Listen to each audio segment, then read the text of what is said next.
अस्सलामुअलैकुम नाज़रीन, प्रोग्राम बनाम सरकार के साथ मैं हूं राहिल बेग और आज का ये ख़ुसूसी प्रोग्राम उन ख़वातीन के साथ है जिनका दुनिया में तो कोई सहारा नहीं है। दुनिया में वो अपने आप को अकेला महसूस करती हैं, मगर ऐसे लोगों के लिए भी अल्लाह ताला ने इंसानों को ही इंसान का ज़रिया बनाया है। उनकी आगोश के लिए एक ऐसा शेल्टर होम जो है वो दिया है कि जिसमें वो तमाम ख़वातीन जो कि इस मुआशरे से बेजार हो चुकी हैं, इस मुआशरे के रवैयों की भेंट चढ़ चुकी हैं, जिनके ना तो अपने कदर करते हैं ना पराए कदर करते हैं। और एक ऐसे साहिबा में हम मौजूद हैं जहाँ पर कई ख़वातीन हैं, 40 से ज़ायद ख़वातीन की यहाँ पर कफ़ालत की जा रही है। और ऐसे ही ख़वातीन के बारे में जानने की कोशिश करेंगे कि ज़िंदगी में ऐसा क्या बदलाव आया कि अपनों को छोड़कर यहाँ लोगों के साथ रहने पर मजबूर है। शायद हमें अपने रिश्तों की कदर नहीं होती या एहसास नहीं होता है, और जब हम अपनों के साथ होते हैं, चाहे माँ बाप के साथ हों, बहन भाइयों के साथ हों, मगर एहसास तब होता है जब ये रिश्ते हमसे छिन जाते हैं या हमसे दूर हो जाते हैं। मगर इसी मुआशरे में ऐसे कुछ बेहिस लोग भी हैं जो अपनों को अपनों से दूर कर देते हैं और वो कहीं और रहने पर मजबूर होते हैं। ऐसी ही ख़वातीन की कहानी जानने की कोशिश करेंगे, तो आइए प्रोग्राम का आगाज़ करते हैं। जानते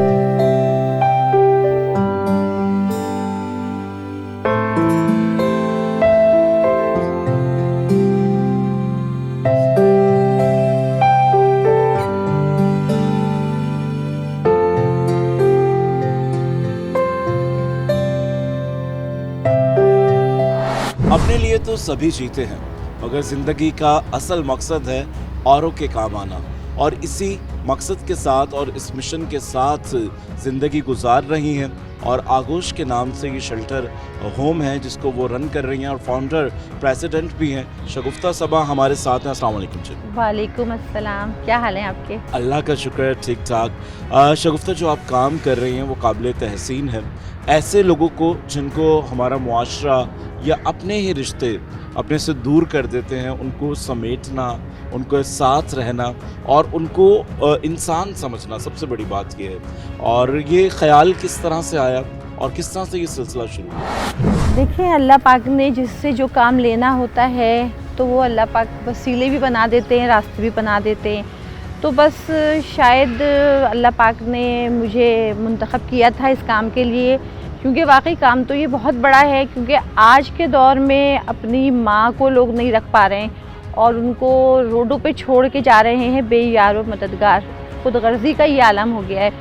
बस वजह ये बनी कि मेरी बहन और भाई दोनों जो हैं वो बाई बर्थ स्पेशल हैं, डिसेबल हैं। तो मैंने शुरू तो खैर डिसेबल के लिए किया था, लेकिन कुछ सालों बाद मुझे पता चला कि हमारी जो माएँ हैं वो उनके घरों को तंग कर दिया गया है उनके ऊपर। बिल्कुल जी। अच्छा, देखिए, जिस तरह आपने बात की डिसेबल, जिन्हें हम स्पेशल भी कहते हैं जी, और शायद कि हम कहने की हद तक तो उन्हें स्पेशल कहते हैं, मगर उस तरह से उन्हें समझते नहीं हैं। आज भी हमारी सोसाइटी में उस तरह से उनको वो मकाम या वो चीज़ें हासिल नहीं हैं, और ये दर्द सिर्फ वही जानता है जिसके ऊपर बीत रही होती है, या उनके अपने करीबी खूनी रिश्ते हों, या माँ बाप उस दर्द को समझते हैं, या बहन भाई जिनका जितना ताल्लुक़ है। जी, और जब आपने स्पेशल पीपल्स के लिए काम शुरू किया, तो फिर किस तरह से हकीकत खुलती चली गई कि सिर्फ ये जो स्पेशल लोग ही इस चीज़ के मुस्तहिक नहीं है, बल्कि ऐसे लोग भी जिनके अपने उससे दूर हो रहे हैं? क्या कहेंगे? बिल्कुल।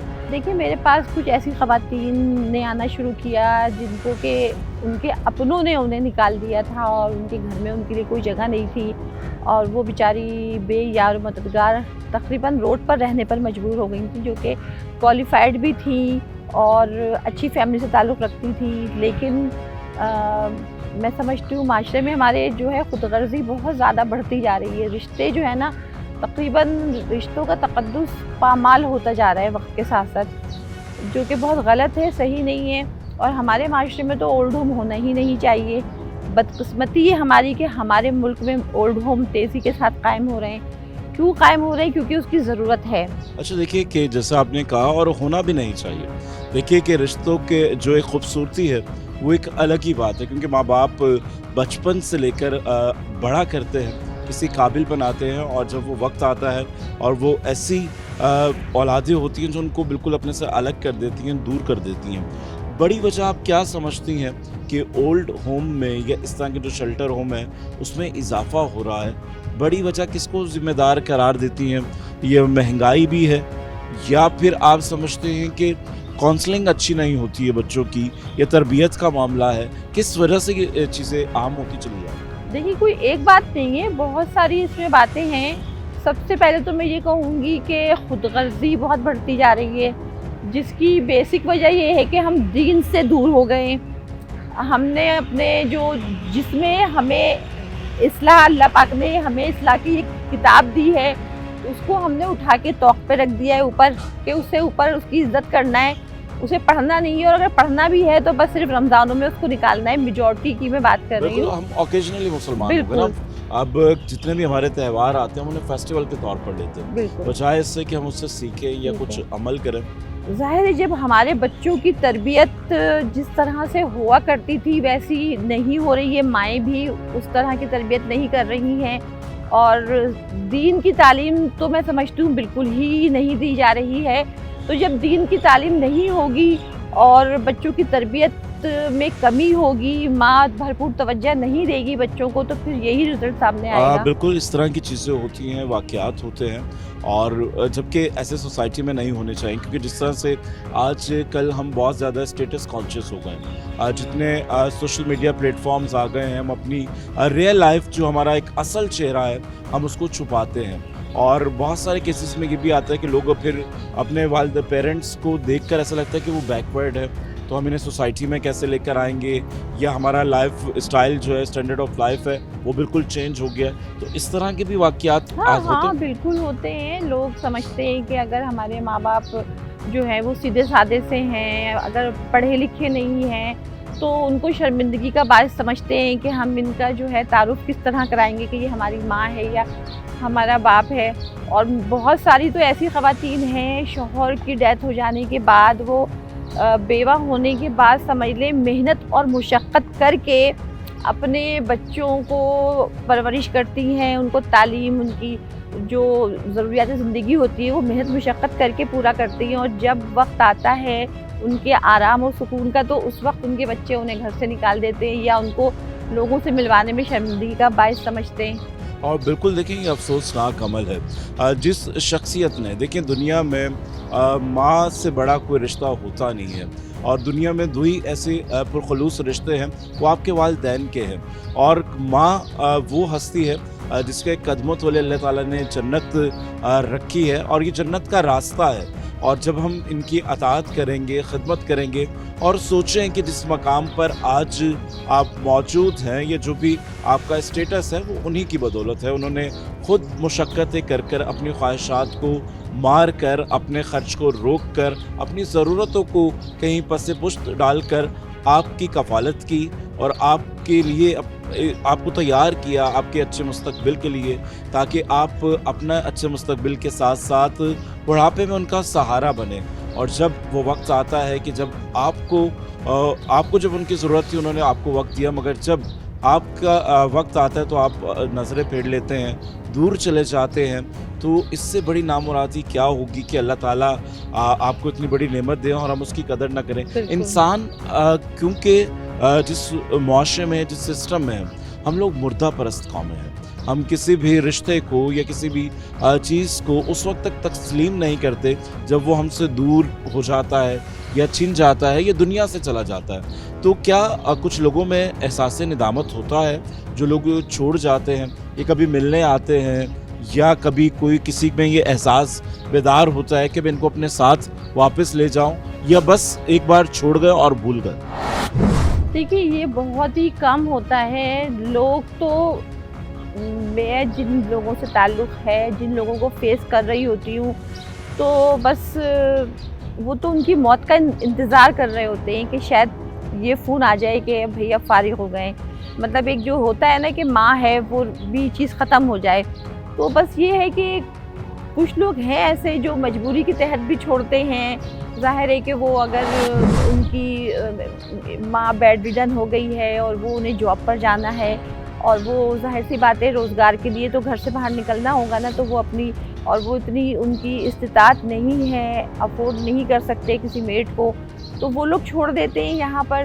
तो कम लोग ऐसे हैं, लेकिन ज़्यादा लोगों की तादाद जो है वो इस तरह की है कि वो बस वो छोड़ के भी नहीं जाते, वो तो यहाँ पे उनको रोड पे छोड़ देते हैं। हम रोड से लेकर आते हैं उनको, रोड से कि वो 4 दिन से बैठी हुई थी, 5 दिन से बैठी हुई थी। जब उनके नेबर्स देखते हैं, एहलियाने महल्ला जो हैं वो कहते हैं कि भाई ये क्या वजह है, फिर तमाम जो नेबर्स हैं मिलते हैं, मिलके फिर वो जो मेरे पास ख़वातीन आएंगी उनके जिस इलाके में उनको छोड़ा जाता है उस इलाके के नेबर लेके आते हैं उनको। बिल्कुल जी, वहाँ के जो इलाका मकीन है वो यहाँ तक पहुँचाते हैं। वक्त की सितम ज़रीफ़ी ये है कि ना तो ये जहमत की जाती है कि उन्हें किसी ठीक मुकाम तक पहुँच जाए, और जबकि रोड पर छोड़ दिया जाता है, कोई हादसा हो जाए, कुछ भी हो सकता है। मगर किस तरह के पत्थर दिल लोग हैं कि जिन्होंने आपको जन्म दिया है, उनके लिए आपके दिल इतने सख्त हो चुके हैं, उनके लिए आपकी ये सोच है।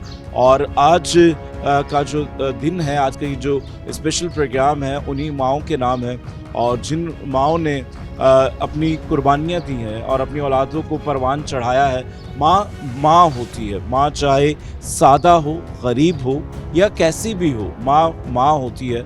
और अल्लाह ताला ने कहा है कि माँ बाप की हमेशा अताअत करें, और अगर माँ बाप में से कोई एक भी है और वो बुढ़ापे तक पहुंच गया तो आप उन्हें कभी उफ तक ना कहें। और मगर हमारे मुआशरे में अदम बर्दाश्त ख़त्म होता चला जा रहा है, चाहे वो बड़ों का अदब हो, वालिदैन का अदब हो, और बड़े छोटों की जो मोहब्बत है, अदम बर्दाश्त है, ये ख़त्म हो रहा है। इसकी बड़ी वजह क्या महसूस करती हैं? देखिए, बात नहीं आती है कि तरबियत की कमी, दूसरे नंबर पे जो छोटे छोटे बच्चे मोबाइल इस्तेमाल कर रहे होते हैं ना, तो मैं समझती हूँ कि 18 ईयर से पहले एंड्रॉयड मोबाइल बच्चों को अलाउ नहीं करना चाहिए। इस बात को बहुत सीरियस लेना चाहिए और गवर्नमेंट को इस पे कदम उठाना चाहिए इस बात के लिए, क्योंकि हमारे बच्चे तो सभी मासूम होते हैं। जाहिर सी बात है, अब जब एंड्रॉयड मोबाइल उनके पास आएगा तो वो सब कुछ देखते हैं, वो चीज़ें जो उनको नहीं देखनी चाहिए, और जाहिर है कि उसमें एक इंटरेस्टिंग होती है ना, बच्चों का इंटरेस्ट डेवलप होता है कि आगे क्या हो रहा है, अब ये देखें। तो बच्चे जो है ना वो एक अपने होल में बंद होते चले जाते हैं। और अच्छा, दूसरी वजह ये भी है क्योंकि जो आजकल की माएँ हैं वो अपना अगर कोई काम कर रही हैं, कुछ कर रही हैं, वो बच्चों को मोबाइल दे देती हैं हाथ में ताकि वो अपना काम करती रहें, मगर इससे ये दूरियां पैदा होती हैं और ये जो मोहब्बतें हैं उसमें भी कहीं कमी का बायस आता है। और आज हम मौजूद हैं आगोश होम में, और इस आगोश में बहुत सी जन्नतें हैं, और मगर वो जन्नतों के जो हकदार थे वो उससे महरूम है, मगर ये नेकी अल्लाह ने किसी के हिस्से में लिखी है। मगर यहाँ वक्त हुआ एक ब्रेक का, और इस वक्फे के बाद उन तमाम जन्नतों से आपको मिलाएंगे जो कि इस आगोश होम का हिस्सा है।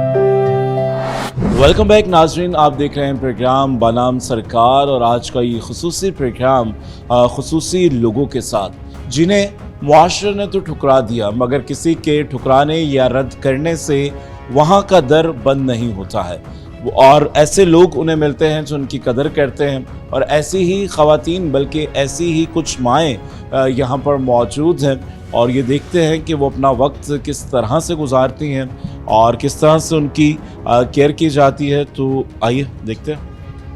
अच्छा, तो ये बताइएगा, जाहिर सी बात है इस इदारे को आप रन कर रही हैं, तो इसको डोनेशंस वगैरह का जो सिलसिला है वो किस तरह से रहता है? बहुत बुरे हालात रहते हैं। ज़ाहिर है कि हर चैरिटेबल ऑर्गेनाइजेशन जो है वो डोनेशन, ज़कात और अतियात से ही चलती है।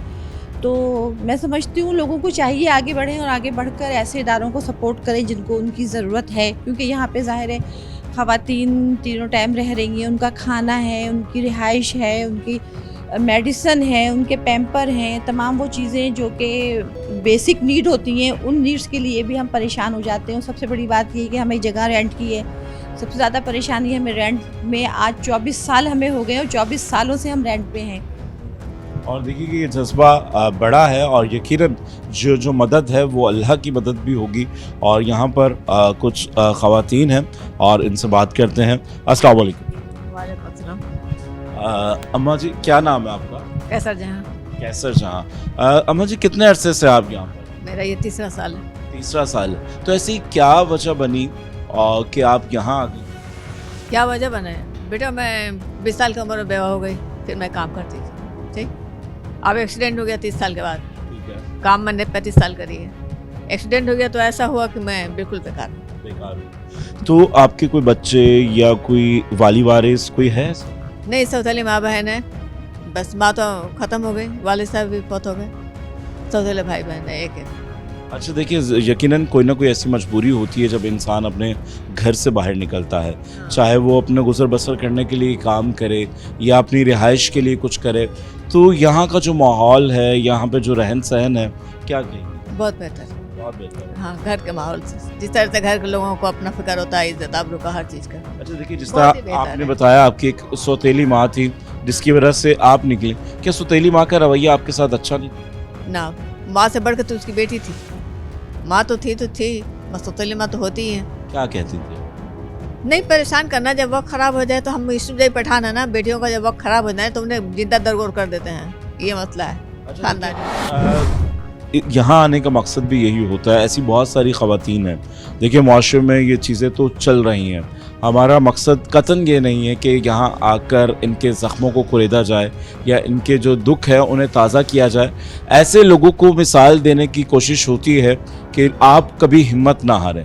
शायद अभी की कोई बात, या जो इनके अहले खाना होते हैं, जो इनसे वाबस्ता लोग हैं, कभी कोई बात शायद दिल पे असर कर जाए, या जो लोग इस तरह की कंडीशन से गुजर रहे हैं वो इस तरह की चीज़ें ना करें।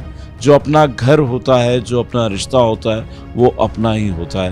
यहाँ पर और भी ख़वातीन हैं इस शेल्टर होम में, और ये इनके हम बेडरूम में हैं, और यहाँ पर तमाम जो ख़वातीन हैं मिलकर रहती हैं और एक साथ हैं। तो आइए आगे बढ़ते हैं और देखते हैं।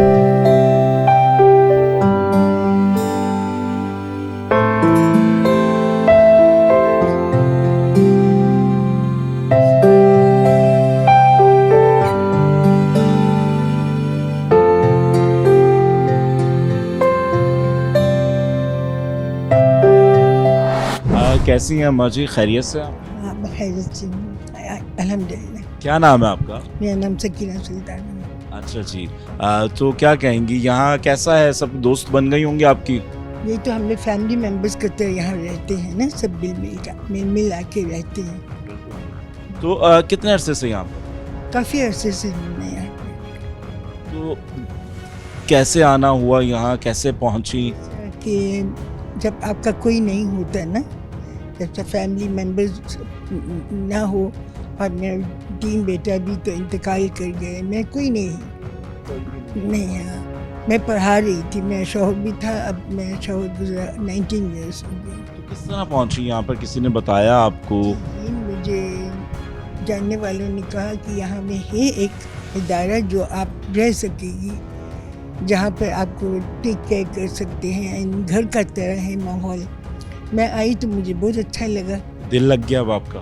हाँ, ज़रूर, बहुत दिल लग गया। और हमारी अम्मी हमारे बहुत ख्याल रखती हैं, एंड डॉक्टर सरवर हमारे, हाँ अम्मी, हमारी अम्मी बहुत हमारी ख्याल करती है, हमारे हर ज़रूरत को पूरा करती है। और देखिए कि ये एक बड़ा नेकी का काम है, और जैसे कि इनकी ये कहानी है कि इनका कोई भी नहीं है, जो बेटे थे वो इंतकाल कर चुके हैं, और उसके अलावा इनका कोई वाली वारिस नहीं है, और उम्र के इस हिस्से में है कि अब यकीनन कोई काम नहीं कर सकती हैं, और बल्कि आराम की ज़रूरत है। ऑपरेशन हो चुकी है ना मेरी आँख, 13 इयर्स हो गया, तो मैं अभी तो कुछ नहीं कर सकती। पहले तो मैं पढ़ा रही थी। I can't see properly.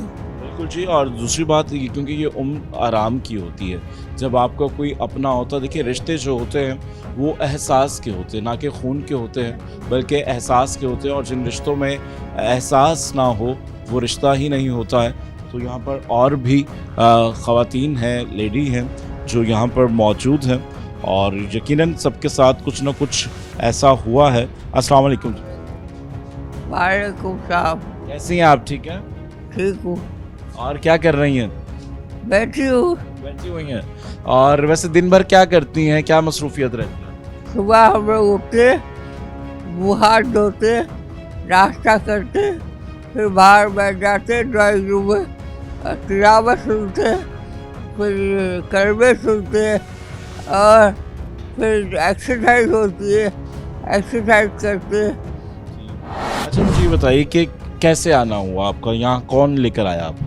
मुझे दूर की रिश्तेदार ने लेकर आया। कि रिश्तेदार आपको यहाँ लेकर आए? हाँ, तो बाकी आपके कोई फैमिली मेंबर नहीं है, बच्चे नहीं है? ये कोई नहीं, कोई भी नहीं है। नहीं, तो बेटे वगैरह नहीं है आप? नहीं, कोई कोई नहीं। कोई भी नहीं है, अकेली हैं आप? जी, तो आपकी शादी हुई नहीं हुई कोई थी? तो आपके औलाद नहीं है? नहीं। तो क्या कहेंगे इस तरह के जो शेल्टर होम होते हैं, जो ख़वातीन जिनका कोई सहारा नहीं है, तो उनके लिए कितने ये मामिन साबित होते हैं? होने तो नहीं चाहिए, मगर मजबूरी है, इसलिए हो रहे हैं, क्या कर सकते हैं। बिल्कुल, जो दौर चल रहा है, जिस तरह के जो हालात बन जाते हैं, और ऐसे में अगर इस तरह की पनाह गाहें भी ना हों तो ये लोग कहाँ जाएंगे? कौन इनका सहारा बनेगा? कौन दाद रसी करेगा? कौन इनके दुखों का मुदावा करेगा? और देखिए कि जो सबसे बड़ी ज़ात है वो अल्लाह ताला की ज़ात है, और अल्लाह ताला ने इंसान को दुनिया में भेजा ही इसलिए है कि ताकि इंसान इंसान का वसीला बन सके। और ये मेरी माँ है, ये मेरी माँ है।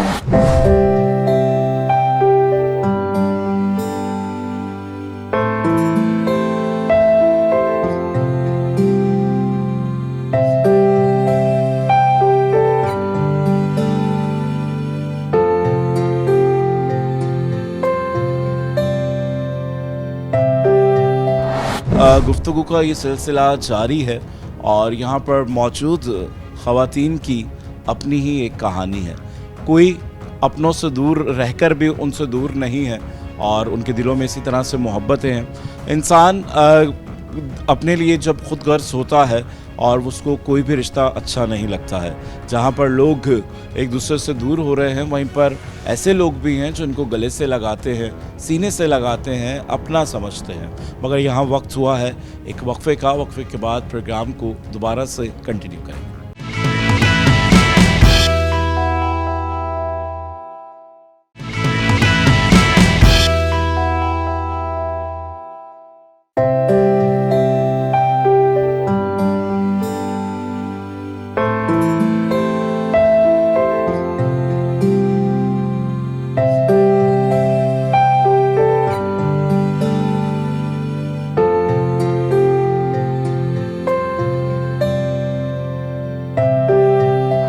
और ये जो रिश्ता है ये एहसास का है और मोहब्बत का है, और जब आप अपनाइयत देते हैं, मोहब्बत देते हैं, तो हर रिश्ता फिर और माँ का लगता है। और दुनिया में सबसे खूबसूरत जो रिश्ता है, जो नाम है, वो लफ्ज़ है माँ है। क्योंकि आप तकलीफ़ में हो, दुख में हो, खुशी में हो, तो लफ्ज़ जो माँ है वो हमेशा आपकी ज़ुबान पर रहता है। और ये सब माएँ मौजूद हैं। और माँ जी कैसी हैं आप? ठीक है, अल्लाह का शुक्र है।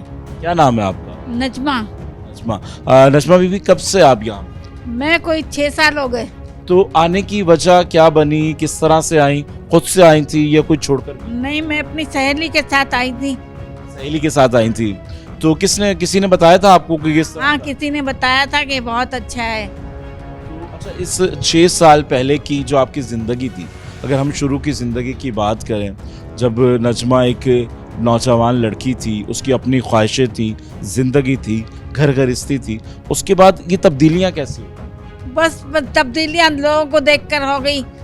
टीवी देखती थी, उसमें ये देखा मैंने, और फिर मुझे भी एहसास हुआ कि मैं किसी पे बोझ क्यों बनूं। तो आपकी फैमिली है, बच्चे हैं आपके? नहीं, मेरे बच्चे तो नहीं है, मेरी फैमिली है, फैमिली में कौन कौन है? भाई भाभियाँ। कोई मिलने आता है आपसे? हाँ, मिलने आते हैं। तो लेकर कभी जाने की बात की उन्होंने? हाँ, कि मैंने मना कर दिया। कर दिया। तो रवैया कैसा था उनका आपके साथ? अच्छा था। फिर आपने क्यों छोड़ दिया घर? जब अच्छा रवैया था, अच्छे लोग थे, तो फिर आप क्यों अलग हो? नहीं, वो बात नहीं रही ना जो पहले थी अम्मी के ज़माने में। अम्मी का भी इंतकाल हो गया, तो फिर मैंने इसके बाद ये सोचा कि मैं ओल्ड होम का करूं। जो रिश्तों में मोहब्बत होती है, चाहे वो सगे बहन भाई क्यों ना हो, जब वालिदैन हयात होते हैं और आपके साथ होते हैं तो मोहब्बतें भी कायम रहती हैं। और जैसे जैसे ये रिश्ते, ये नेमतें हमसे दूर हो जाती हैं या इस दुनिया से चले जाते हैं, उसी तरह से मोहब्बतों में भी कमी आना शुरू हो जाती है। और अस्सलाम वालेकुम। वालेकुम अस्सलाम। क्या कहेंगी? और यहाँ आगोश की अगर बात करें, यकीनन बहुत सारी ख़वातीन आपकी हम उम्र हैं, तो कैसा वक्त गुजरता है इन लोगों के साथ? अच्छा वक्त गुजरता है जी। तो आपको कितना अर्सा हुआ है यहाँ है? ये तकरीबन साल होने वाला है। क्या क्या मसरूफियत रहती है? मैं ज़्यादा अल्लाह का जिक्र करती हूँ। और इंसान का जो बेहतरीन सहारा होता है वो अल्लाह होता है। तो किस तरह आई, क्या ऐसी वजह बनी? हमें किसी ने बताया ये जगह, मैंने कहा मैं तो घर से कभी कहीं निकली नहीं हूँ, तो वो बेचारी मुझे न छोड़ कर गई। तो आपकी फैमिली में कौन कौन है? कोई भी नहीं है। बहन भाई? सच्ची बात बता रहे, होना ना होना बराबर है। वो तो ठीक है, क्योंकि जाहिर सी बात है कि जब उन्होंने कदर ही नहीं की है, आपको यहाँ छोड़ गए हैं, क्योंकि जो आपके आंसू है, ये जो दुख है, ये जो आपका दुख है वो आंसुओं की सूरत में बह रहा है। यकीनन आपके ऊपर कोई कड़ा या मुश्किल वक्त गुजरा ज़रूर है, और ऐसे लोगों के लिए कोई सबक दें, कोई मैसेज दें। और मुझे फ़ोन करने नहीं आता, ना नंबर मुझे मिला रहता है, तो मैं किस तरह किसी से बात करूँ। एक ही बेटा है आप? कभी बेटे को याद नहीं आई कि मेरी माँ किस हाल में? मुझे बहुत याद आती है, मगर ये दुआ में याद करती, मगर उसका दिल पत्थर है। क्या वजह हुई, क्यों दूर हो गया? शादी के बाद ऐसे मामलात हुए या पहले से ही ऐसा? पहले तो बहुत मोहब्बत करता था, शादी के बाद बस बोलता मेरी बीवी बच्चे बस हैं। क्या कहेंगी अगर बेटा आपका देख रहा हो, उसको क्या कहेंगी? अब मैं क्या करूँ, मैं कुछ भी नहीं कर सकती। देखिए, चलें, चुप करें, हौसला करें। आज नहीं जाना चाहती हूँ, न वो लेके जाएगा, मेरा घर यही है। नाम क्या है उसका? नाम नहीं बताऊंगी। नहीं, मेरा एक ही अखनूरा बच्चा है, उसके ऊपर कोई आदमी। देखिए कि ये होती है माँ, कि जिस बेटे ने अपने से दूर कर दिया, अपने घर से, अपने दिल से और अपने से कतई ताल्लुक़ कर दिया, मगर आज भी ये माँ अपनी औलाद के लिए रो रही है और उससे मिलना चाहती है वो। और ये भी सादगी है इनकी कि इनके पास मोबाइल नहीं है या नंबर मिलाना नहीं आता है। ये किस तरह की औलादें होती हैं जो अपनी जन्नतों को अपने हाथ से छोड़ आती हैं और फिर उसके बाद अपनी ज़िंदगी में कहीं मगन हो जाते हैं। ज़िंदगी में बहुत सारी चीज़ें आपको मिल जाएंगी, पैसा है, आज है, कल नहीं है, फिर आप कमाएंगे, आ जाएगा। रिश्ते एक बार मिलते हैं और जो रिश्ता माँ का होता है वो आपको बार बार नहीं मिलता है। और दुनिया में माँ से ज़्यादा मुखलिस रिश्ता कोई सा भी नहीं है। और ये उनसे पूछें जिनकी माएँ नहीं हैं, जिनकी माएँ हैं, वो उन्हें चाहिए कि उनकी कदर करें और उनकी जितनी खिदमत हो सकती है करें। और ये माएँ बोझ नहीं होती हैं और ये अल्लाह ताला की रहमतें आपके घर के अंदर होती हैं। आप इनकी खिदमत करेंगे, इनका ख्याल रखेंगे, अल्लाह ताला आपको और नवाजते हैं। जो भी इनके बेटे हैं, और ये माँ की मोहब्बत है ना, वो उसका नाम लेती हैं ताकि बच्चे की कोई बदनामी ना हो। तो आप कभी तन्हाई में, अकेले में सोचें ज़रूर कि जिस माँ ने आपको पैदा किया, जिसने आपको बड़ा किया और उस वक्त आपकी बात को समझा, सुना, जब दुनिया में कोई भी आपकी बात को समझ नहीं पाता है, सुन नहीं पाता है, वो रिश्ता माँ का ही होता है। वो आपकी टूटे फूटे अल्फाज को भी सुनती है, समझती है, अपने दर्द से ज़्यादा औलाद का दर्द समझती है और उनके खाने का, पीने का, बीमारी का खुद गीले में रहकर औलाद को सूखे में सुलाने वाली आज एक माँ रो रही है सिर्फ इसलिए कि जो औलाद है जिसको उसने अपने जो उसके जिस्म का हिस्सा है, जिसको 9 माह अपनी कोख में पाला है, मगर आज वही औलाद उससे बात करना नहीं चाहती है और ये सुनकर दुख होता है, दिल अफसरदा होता है। मगर वो किस तरह की औलादें हैं जो अपनी माँओं को यहाँ छोड़ जाती हैं।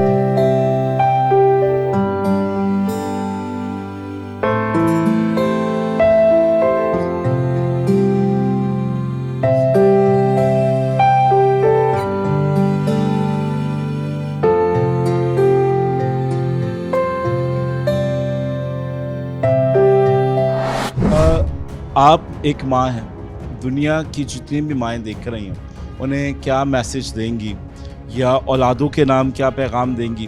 देखिए, मुआशरे में इस तरह से बेरारवी बढ़ रही है, महंगाई है, समाजी मसले हैं, ज़हनी तनाव हैं और आपस में लड़ाई झगड़े होते होते फिर इस तरह की नौबतें आ जाती हैं कि लोग रास्ता दूरी का इख्तियार कर लेते हैं। मगर जो मोहब्बतें हैं, जो दिल है, वो नहीं बदलता है इंसान का। मगर क्या नौकरी नहीं कर सकती ना, काम भी करती थी उसमें? मैंने करती थी, रिटायर हो गई। क्या जॉब करती थी? जीएसके में। जीएसके में एक बड़ा इदारा है ये, और जब तक आप जॉब करती रहीं, उसी की परवरिश करती रहीं, पैसे देती रहीं, तब तक माँ अच्छी थी। माँ के बेटे हैं और देखिए कि इतनी खूबसूरत आपको बेटी की सूरत में, जिन्हें आप अम्मी कहती हैं, वो मिली हैं। देखें, रिश्ते जब बुरा वक्त आता है ना तो रिश्तों की असलियत सामने आती है और वो पता चलता है कि कौन हमारा हमदर्द है, कौन हमारे साथ बुरा है। और बस आप हौसला करें। गरीब कोई हमको हमदर्द नहीं समझता, जब कमाती थी तो सब कुछ था। रिश्तेदार भी नहीं आता, कोई बहन भाई नहीं, कोई नहीं, सब दूर हो गए। बिल्कुल ये होता है कि आजकल हम लोग पता नहीं क्यों चमक के पीछे भाग रहे हैं, पैसे के पीछे भाग रहे हैं, नाम के पीछे भाग रहे हैं। जिसके पास जितनी अच्छी आसाइशें हैं, पैसा है, हम उसको उस तरह से इज्जत करते हैं। हम रिश्तों की कुछ कदर नहीं करते हैं। मगर आप हौसला करें, अल्लाह बहुत बड़ा है और अल्लाह के बाद ये अम्मी जान है, वसीला इनका बना अल्लाह के बाद। ये अपने बंदों के लिए कोई ना कोई वसीला बनाता है जो उनकी कदर करता है, इज्जत करता है। देखें, अगर आपको एक बेटा नहीं मिला, यहाँ पर कितनी सारी दोस्त आपको मिल गई हैं, कितने सारे आपका लोग ख्याल रखने वाले हैं। तो आप अपना ख्याल रखिएगा और हमारे लिए भी दुआ कीजिएगा। बिल्कुल चलेंगे, आप आंसू अपने साफ करें, खुश रहें और जो बुरा वक्त था वो गुजर गया। देखें, जो कदर नहीं करता उसकी कदर नहीं करता। मगर माँ है, माँ के दिल में मोहब्बत को ख़त्म नहीं किया जा सकता। और जहाँ पर कुछ सेहतमंद ख़वातीन हैं, वहाँ पर कुछ ऐसी बुज़ुर्ग ख़ातून भी हैं जो कि इस वक्त बीमार हैं और उनका ट्रीटमेंट भी चल रहा है और ये तमाम वो चीज़ें यहाँ पर हैं। और ये जान लेते हैं ये किस तरह से यहाँ पहुँची या इनकी क्या हालत है, तो ये शगुफ्ता ही बेहतर बता सकेंगी। जी शगुफ्ता, क्या कहेंगी, ये जो माँ जी हैं, इनकी क्या कंडीशन है, किस तरह आप तक पहुँची? इनकी 97 इयर्स ओल्ड हैं ये, और इनकी जो बेटी है वो भी काफ़ी ओल्ड है, ये वो बाहर रहती हैं और एक ही बेटी है जहाँ मुझे पता है, जहाँ तक तो उनके जो बेटा बेटी यानी इनकी नवासा और नवासी, उन्होंने, क्योंकि ये अकेले घर में रहती थी और नेबर्स जाहिर सी बात है कितनी मदद कर सकते हैं, तो काफ़ी इनकी सेहत ख़राब हो गई थी, खाना ना खाने की वजह से वीक हो गई थी, गिर पड़ी थी, चोट लग गई थी, काफ़ी बैड कंडीशन में। जब इनके नवासी और नवासा आए तो उन्होंने देखा ये बहुत बैड कंडीशन में है, तो फिर उन्होंने सर्च किया, फिर उनको पता चला तो उन्होंने यहाँ पर कराया। तो चूँकि ज़्यादा ओल्ड एज हैं और जाहिर सी बात है काफ़ी सारी प्रॉब्लम्स भी थी, तन्हा थी और इनके जो बच्चे हैं वो भी इसी एज में हैं कि उनको नहीं संभाल सकते और इनके लिए यहाँ पर एक डॉक्टर भी मौजूद हैं, वो तो तमाम देखभाल करती हैं। अस्सलाम वालेकुम जी, क्या कहेंगे इनकी जो कंडीशन है, तबीयत के बारे में, सेहत के बारे में? कंडीशन तो काफ़ी सीरियस है अभी भी इनकी, लेकिन काफ़ी स्टेबल हुई हैं, अभी हॉस्पिटल से आई हैं शॉर्ट सर्जरी से। लेकिन बेसिकली इनका किडनी फेलियर और सीवियर इन्फेक्शन यूरिन जो इनका मेन मसला है। लेकिन ये कि काफ़ी बेहतर अभी ट्रीटमेंट चल रहा है इंशाल्लाह अभी। और यकीनन यहाँ पर जब इंसान है, इंसान के साथ खुशी और गमी दोनों जुड़ी हुई हैं। इसी तरह सेहत भी है और बीमारी भी है। तो आप लोग खुद ही यहाँ पे ट्रीटमेंट करती हैं तमाम खवातीन? आप इस तरह समझ लें कि हम फर्स्ट एड दे देते हैं इनको। बाकी जैसे इनके अगर कोई इनके रिश्तेदार होते हैं तो उनसे कहा जाता है कि इनको हॉस्पिटल ले जाए, हमने भी फ़िलहाल ये कर दिया है। और अगर इनके कोई भी नहीं होता है तो फिर जो है वो हम लोग अपना एम्बुलेंस बुलाते हैं और उनको जिस हॉस्पिटल से भी हमारा कांटेक्ट होता है उनको हाँ, क्योंकि ज़्यादातर यहाँ पर ज़्यादा उम्र की, क्योंकि ज़ईफ़ ख़वातीन ज़्यादा हैं और खुदा न खास्ता कभी कोई तबीयत ख़राब हो जाती है या कोई बीमार हो जाते हैं तो फ़ौरी तौर पर जो तिब्बी इमदाद है वो दे दी जाती ताकि कि इस पेशेंट को स्टेबल कर लिया जाए।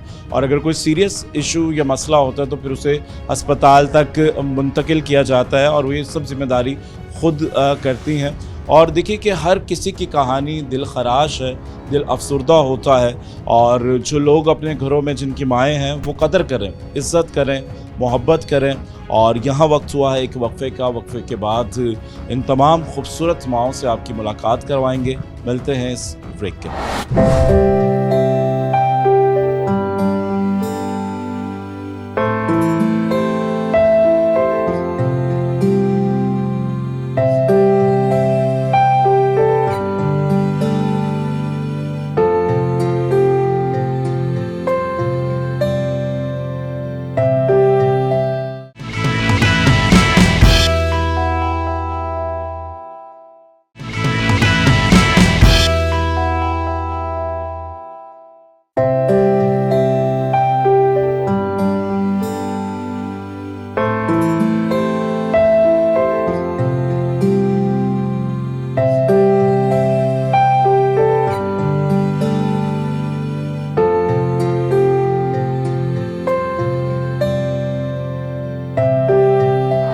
वेलकम बैक नाज़रीन। और आज के प्रोग्राम में बात कर रहे हैं और उन माओं को खराज तहसीन पेश कर रहे हैं कि जिन्होंने अपनी कुर्बानियाँ दी और फिर उसके बाद जो उनके साथ हुआ और अपनी औलाद को परवान चढ़ाया और फिर एक वक्त ऐसा आया कि उनका कोई भी ना रहा। और फिर इस तरह के जो शेल्टर होम्स होते हैं, ओल्ड होम होते हैं, और कहने को तो ये लफ्ज़ बहुत बुरे लगते हैं कि जी हमारी सोसाइटी में ये ओल्ड होम क्यों बनते हैं या इस तरह के इदारे क्यों बनाए जाते हैं। और अगर सोचें कि ये भी ना हो तो इस तरह के लोग जो जिन पर वक्त गुज़रता है या जिस मुश्किलात का वो शिकार होते हैं तो वो कहाँ जाएंगे। यहाँ पर जितने चेहरे हैं और अपने गमों को छुपाकर ये मुस्कुराने की कोशिश कर रहे हैं कि किसी तरह से अपनी ज़िंदगी को एंजॉय करें या देखें, मगर जो टेंशन, जो दुख है और हर चेहरे की एक ऐसी कहानी है कि जिससे आप खुद दिल गिरफ्तार हो जाते हैं, आप अफसरदा हो जाते हैं। यहाँ पे जब हम बात कर रहे हैं, लोगों से जान रहे हैं तो दिल दुख होता है। और मगर अफसोस की बात यह है कि जो लोग इस किरदारों को निभा रहे हैं उनको ज़रा सा भी मलाल नहीं है। तो इसी तरह एक और हमारे साथ हैं, यंग है और शेल्टर होम का हिस्सा है। सनिया, क्या कहेंगी?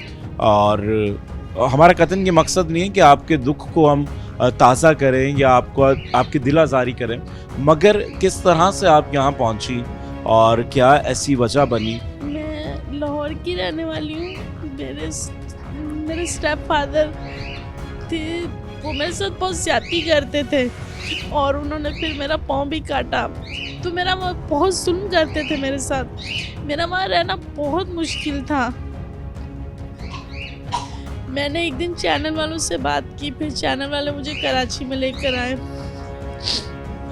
जो आपके स्टेप फादर थे तो आपकी मदर को नहीं पता था कि ये क्या करते हैं आपके साथ, जुल्म कर रहे हैं, तशद्दुद कर रहे हैं और इतना ज़्यादा जुल्म और इस जुल्म के इंतहा कि आप किसी की टांग तक काट दें और कोई पूछने वाला नहीं है। हमारे इतना बेहिसी हो चुकी है। तो आपकी जो मदर थी तो वो इस मामले में नहीं, उनको अपना घर बचाना था, इसलिए उनको मेरी कोई परवाह नहीं थी, लेकिन वो मेरा कोई साथ भी नहीं देती थी। तो जब मैंने फिर मजबूर होकर चैनल वालों से रब्ता किया, वो मुझे वहाँ से लेकर आए लाहौर से। उन्होंने मुझे पहले कहीं और रखा था, लेकिन जहाँ रखा था वहाँ भी मेरे साथ बहुत ज़्यादती करते थे, बहुत गलत करते थे। वो भी एक इदारा था, मैं भी नाम नहीं लेना चाहती। लेकिन उसके बाद फिर मुझे आगोश में लेकर आए। जब आगोश में लेकर आए तो मेरे पाँव में कीड़े पड़े हुए थे और मेरी बहुत बुरी हालत थी। तो मैं समझती थी, डरती थी कि शायद सब एक जैसे ही इदारे होते हैं। और देखिए जो मुश्किल वक्त था आपके साथ वो अल्लाह ताला ने उसको दूर कर दिया, तो अब तो आप खुश हैं जहाँ पे इन लोगों के साथ हैं, अब तो ऐसा कुछ नहीं होता। मैं जब यहाँ पर आई हूँ तो मेरे पाँव में कीड़े पड़ते थे और इतनी बदबू थी मेरे पाँव से कि मेरे पास कोई बैठ नहीं सकता था। लेकिन फिर भी अम्मी जान ने मुझे अच्छे वाले कमरे में रखा, सबके साथ रखा। ये डॉक्टर सरवत हैं, मैडम खुद हैं, उन्होंने खुद अपने हाथों से मेरे पाँव से कीड़े निकाले। मुझे आज भी इनकी वो बातें याद आती है और मैं सोचती हूँ कि मेरे अपनों ने मेरे साथ क्या किया और इन्होंने क्या किया। मेरे पाँव के 5 ऑपरेशन हुए और उन्होंने, डॉक्टर ने एंड वाले ऑपरेशन पे बोला था अगर आप इनको कुछ दिन और नहीं लेकर आती तो ये मर जाती। और ये जो कहानी है एक दर्दनाक है कि इंसानी जिस्म के अंदर अगर कीड़े पड़ जाएं और देखें कि फिर कोई पास ना बैठे, और जो आपके अपने हैं, ख़ास तौर पर जो माँ हैं, देखें कहीं औलाद से माएँ परेशान हैं और कई औलाद अपनी माँ से परेशान है। ये दुनिया है और दुनिया में हर तरह का निज़ाम चल रहा है, हर तरह के लोग हैं और कहीं पर उदासी है, कहीं पर खुशी है। तो आपने अपनी अम्मी से जिक्र किया कि अब जब आप क्योंकि एक दूसरे शहर में आ चुकी हैं तो बाप जो था वो तो आपका सौतेला था मगर माँ तो आपकी सगी थी, तो वो किस तरह से इन तमाम चीज़ों को बर्दाश्त कर रही थी? क्या आपकी अम्मी के साथ भी इसी तरह से जुल्म होता? नहीं, उन्होंने अपनी पसंद से शादी की थी उनके साथ और मैं दूसरे शहर आई हूँ तो जाहिर सी बात है मैंने राब्ता नहीं किया, मुझे करना भी नहीं उन लोगों से राब्ता जिनकी वजह से मैं तकलीफ़ें झेल रही हूँ। और जब मैं यहाँ पर आई तो मैंने उनसे राब्ता नहीं किया और उन्होंने भी मुझसे नहीं बात करने की कोशिश की। देखते तो होंगे टीवी पे भी, फेसबुक पे भी, लेकिन मैं उन लोगों से राब्ता नहीं करना चाहती। आज मैं सबसे ज़्यादा यहाँ पे खुश हूँ जब मेरी असल तरबियत तो आगोश में हुई है। मुझे कुरान पढ़ाया गया, मुझे एक इंसान बनाया गया। आज मैं आपके पास बैठ के बोल रही हूँ, मेरी जो शख्सियत है आज वो तो आगोश ने बनाई है। तो मैं आज जो मेरे आंसू हैं गम के भी हैं लेकिन ज़्यादा खुशी के कि अल्लाह ने मुझे शायद मेरी किसी नेकी का सिला दिया है कि आज मैं आगोश में हूँ, तो मैं बहुत खुश हूँ। मुझे माँ मिली, बड़ी बहन मिली, सब मुझे सबका प्यार मिला। यहाँ पे डॉक्टर सरवत हैं, हमारी बड़ी बहनों की तरह हैं और हमारी मैडम गुप्ता हमारी अम्मी है, हम उनको अम्मी बोलते हैं। ज़रा सी हमारे मुंह में बात होती है तो वो पूरी करती हैं। लेकिन मैं खुश हूँ कि मुझे ऐसी माँ मिली यहाँ पे। देखिए यकीनन आपकी ज़िंदगी मुश्किल रही है और जुल्म हुआ है और इस तरह की चीज़ें, ऐसी बहुत सारी लड़कियां होंगी हमारी सोसाइटी में, हमारे मुआशरे पे जो अभी भी जुल्म का शिकार हो रही होंगी और जिनके साथ ये तमाम चीज़ें हो रही हैं, चाहे आप देही इलाकों में चले जाएं और जबकि शहरों में भी देखें तो ये चीज़ें हो रही हैं। तो क्या अपने दुखों पर, अपने गमों पर खामोश रहना चाहिए या आवाज़ बुलंद करनी चाहिए? क्या मैसेज देंगी ऐसी लड़कियों को जो जुल्म तो होता है उसको चुपचाप सहती रहती हैं, जब हद से गुजर जाने के बाद या वो अपनी जान तक हार बैठती हैं और किसी को कानो कान खबर नहीं होती है? तो इस तरह के जुल्म के खिलाफ आवाज़ तो उठानी चाहिए। जी, मुझे लगता है कि आवाज़ उठानी चाहिए और अगर आपके पीछे किसी का सहारा हो, आपके सर पे किसी का हाथ हो तो बोलना चाहिए। लेकिन अगर मैं ये समझती हूँ कि बोले किसको बंदा, अपने भी तो सबसे ज़्यादा करने हैं, बोले किसको? करनी चाहिए, आवाज़ उठानी चाहिए, अपना सहारा खुद बनना चाहिए क्योंकि औरत को मजबूत होना चाहिए। अगर औरत खुद मजबूत है तो कोई भी उसका कुछ नहीं बिगाड़ सकता। लेकिन एक बात ज़रूर कहना चाहती हूँ, जो कहते हैं ना कि ओल्ड होम क्यों है, लेकिन मैं ओल्ड होम को बहुत लाइक करती हूँ। मैं अपने आगोश को बहुत लाइक करती हूँ कि मुझ जैसी और भी बेसहारा यतीम मासूर लड़कियाँ यहाँ पे रह रही हैं। अगर ये ना हो तो हम कहाँ जाते? तो ये होना बहुत ज़रूरी था और मैं ये सबसे ज़्यादा कहना चाहती हूँ कि मेरे आगोश को आप लोग सपोर्ट करें, आके देखें, बल्कि आप लोग ख़ुद देखें, आके खुद देखें कि क्या हो रहा है यहाँ पे नहीं, और हमें और सहारा दें आके। बिल्कुल जी, और कोशिश करें जो नेकी का जज्बा है उसको बढ़ाएं और आप जो भी नेकी करते हैं उसका जो रिटर्न है आपको कई ज़्यादा मिलता है। जिस तरह से ये सनिया की कहानी है, सौतेले बाप ने जुल्म किया और माँ भी खामोश रही इसलिए कि उनकी पसंद की शादी थी और जिस्मानी माजूरी का भी शिकार हो गई। और माजूर अफराद को तो ये मुआशरा वैसे ही एक्सेप्ट नहीं करता है। बहुत सारी बातें होती हैं और जब बात लड़की की होती है और कोई ख़ातून की होती है तो फिर वो तमाम चीज़ें डिफरेंट हो जाती हैं। बल्कि औरत को मजबूत होना पड़ेगा और उसकी इस तरह से तरबियत करें, अपनी बच्चियों से, अपनी बेटियों से मोहब्बत करें, प्यार करें और उन्हें एक तहफ़्फ़ुज़ का एहसास दें, एक फ्रेंडली माहौल में रहें ताकि वो भी आपके बेटों की तरह स्ट्रॉन्ग हो जाए और कभी कोई कड़ा या मुश्किल वक्त आता है तो वो उसका डट कर मुकाबला कर सकें। क्योंकि अब प्रोग्राम का वक्त भी इख्तिताम की तरफ है, तो क्या मैसेज देंगी ऐसी औलादों को, ऐसे लोगों को, और किस तरह से हम अपने मुआशरे को, सोसाइटी को ठीक कर सकते? देखिए, मैं तो हमेशा एक ही बात कहती हूँ कि ये आपकी जन्नतें हैं और जिस घर में माँ नहीं होती वो घर कब्रिस्तान की तरह होता है। माँ के दम से ही घर में रौनक होती है और माँ की इज़्ज़त और मोहब्बत अगर आप करेंगे, उसको जो उसका मुकाम है और कुछ ना दे, जो उसका मुकाम अल्लाह पाक ने मुकर्रर किया है कि माँ का रुतबा बहुत बड़ा है, उसके कदमों तले जन्नत है, तो आप उसको प्यार, मोहब्बत, तवज्जो दें। क्योंकि माँ की कोई ख़ास डिमांड नहीं होती। माँ सिर्फ ये चाहती है कि मेरे बच्चे खुश रहें और मेरे कुछ मुझे टाइम दे, जो माँ की ज़रूरियत होती है। देखिए, ज़रूरियात ज़िंदगी, माँ एक ओल्ड एज जो खातून होती है ना, वो बहुत कम खाना खाती हैं और ऐसी कोई ख़ास उनकी ज़रूरियात भी नहीं होती हैं। तो मैं समझती हूँ कि अगर अपने घर में उनको रखा जाएगा तो यकीन जानिए रहमतें और बरकतें आपके घर में नाजिल होंगी। अल्लाह ताला को राज़ी करेंगे तो तमाम दुनिया आप पे जो है ना वो मेहरबान हो जाएगी और आप जन्नतों को घर से निकालते हैं तो मैं समझती हूँ अल्लाह ताला का कहर आप लोगों पे नाजिल होगा। तो लिहाजा अपनी जन्नतों को अपने घरों में बसाएं और उनकी कदर करें, क्योंकि आज ये हैं, जब कल नहीं होंगी तो क्या होगा। बिल्कुल जी, और ऐसे बेहिस लोग हैं और क्योंकि इनकी कदर नहीं करते हैं। अल्लाह ताला ने अगर माँ के कदमों तले जन्नत रखी है और जो मुकाम रब की साथ माँ को दे रही है तो यकीनन ये एक बड़ा रुतबा है।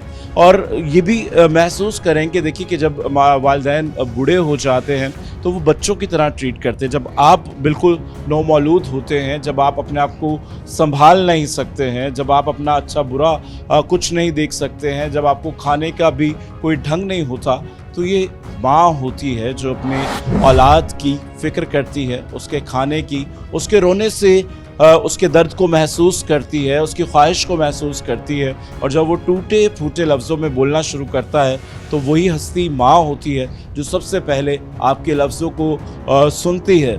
और दुनिया कुछ भी कहे वो अपनी औलाद की तारीफ़ करती है। और अमूमन ये होता है कि आप अगर कुछ ज़हनी तनाव में हैं, चिड़चिड़े हैं, माँ बाप से बहस मुबाहिसा होता है, आप इन रिश्तों को जितना भी बुरा कह लें, आपको बदले में दुआ मिलती है। तो इनकी दुआएं लें, अपनी जन्नतों को अपने साथ रखें।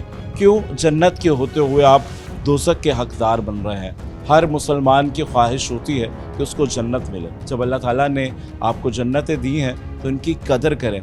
और इस दुआ के साथ हम अपने प्रोग्राम का इख्तिताम करेंगे कि दुनिया में जितनी भी माएँ हैं, जहाँ पर भी हैं, अल्लाह ताला उनकी उम्र दराज करे और उनका साया उनकी औलादों पर रहे। वो उनकी औलादें उनके लिए मेहरबान हों, माएँ औलाद के लिए मेहरबान हों। और जिनकी माएँ इस दुनिया से चली गई हैं तो अल्लाह ताला उन्हें अपने जवारे रहमत में जगह अता फरमाए। और इसी के साथ आज के इस प्रोग्राम से राहिल बेग को दीजिए इजाज़त। अगले प्रोग्राम तक के लिए अल्लाह हाफ़िज़।